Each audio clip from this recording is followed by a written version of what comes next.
नन्हे मुन्ने बच्चों प्रणाम। आज हम ध की दुनिया में प्रवेश करते हैं।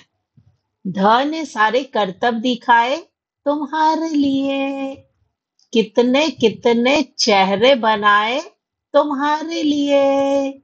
यूं तो दुनिया को भी भाए खूब, मगर ध कहानी में आए तुम्हारे लिए। ध की महिमा है निराली, ध से शुरू हुई है जानी, ध पर ही खत्म होगी कहानी। तो चलो बच्चों, आज ध के साथ यात्रा पर निकलते हैं। ध से बनने वाले 20 शब्द। ध से बनता है धरा, जिसे हम धरती भी कहते हैं। धरा को अंग्रेजी में अर्थ कहा जाता है। सुंदर सुंदर बाग बगीचे हैं धरती पर, खूबसूरत पर्वतों का नजारा है धरती पर, नदियों की बहती धारा है धरती पर। धरती तो हमारी माँ है। ध से धरा, धरा को अंग्रेजी में अर्थ कहते हैं। ध से धन, इसे इंग्लिश में मनी कहते हैं। पागल कर दे इंसान को धन दौलत की अजब कहानी है। ध से धन, धन को अंग्रेजी में मनी कहते हैं।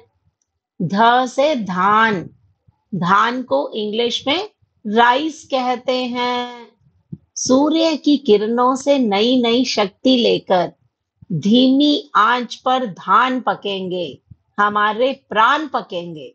धान, धान को इंग्लिश में राइस कहते हैं।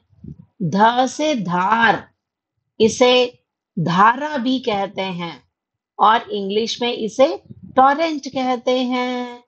जीवन है एक बहती धारा, कल का दिन है किसने देखा।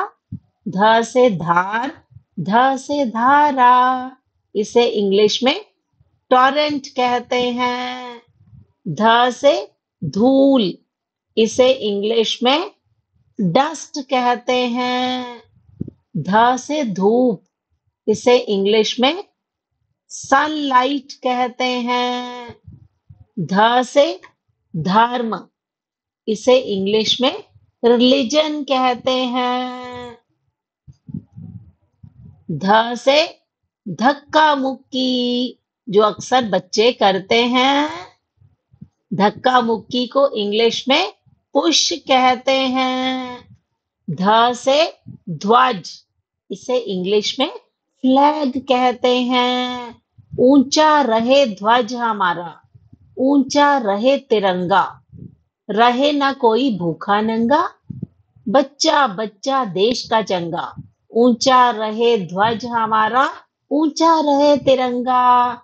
ध से ध्वज, इसे इंग्लिश में फ्लैग कहते हैं। ध से धब्बा, इसे इंग्लिश में स्पॉट कहते हैं। ध से धनुष, इसे इंग्लिश में बो कहते हैं। धनुष राम का कितना प्यारा, रावण को है इसने मारा।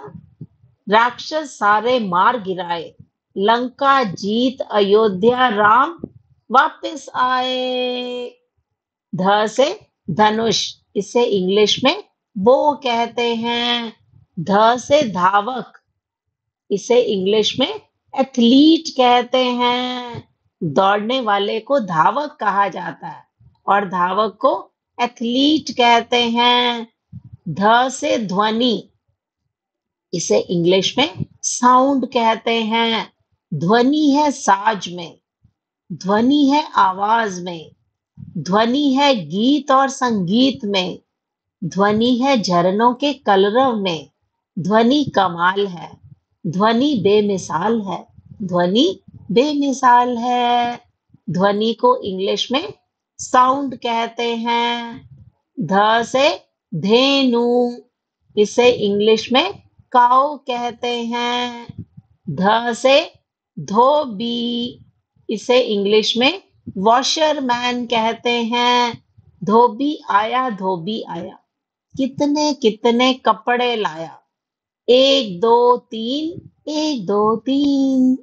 धोबी आया। इसे धोबी को इंग्लिश में वॉशरमैन कहते हैं। ध से ध्यान, इसे इंग्लिश में मेडिटेशन कहते हैं। प्रकृति की गोद में करे ध्यान और योग, प्राणायाम से नष्ट हो जीवन के सब रोग। ध से ध्यान, इसे इंग्लिश में मेडिटेशन कहते हैं। ध से धनतेरस, धनतेरस के पर्व पर सजे हुए बाजार, घर में लाओ आज कुछ नए नए उपहार। ध से धनतेरस, इसे इंग्लिश में धनतेरस कहते हैं। बच्चों, आज हमने ध से बनने वाले 20 शब्दों की यात्रा की। मुझे उम्मीद है इस यात्रा में आपको खूब मजा आया होगा। तो कल फिर मिलेंगे न की यात्रा के साथ। तब तक वीडियो को लाइक कीजिए, चैनल को सब्सक्राइब कीजिए। नन्हे मुन्ने बच्चों, प्रणाम। Bye bye.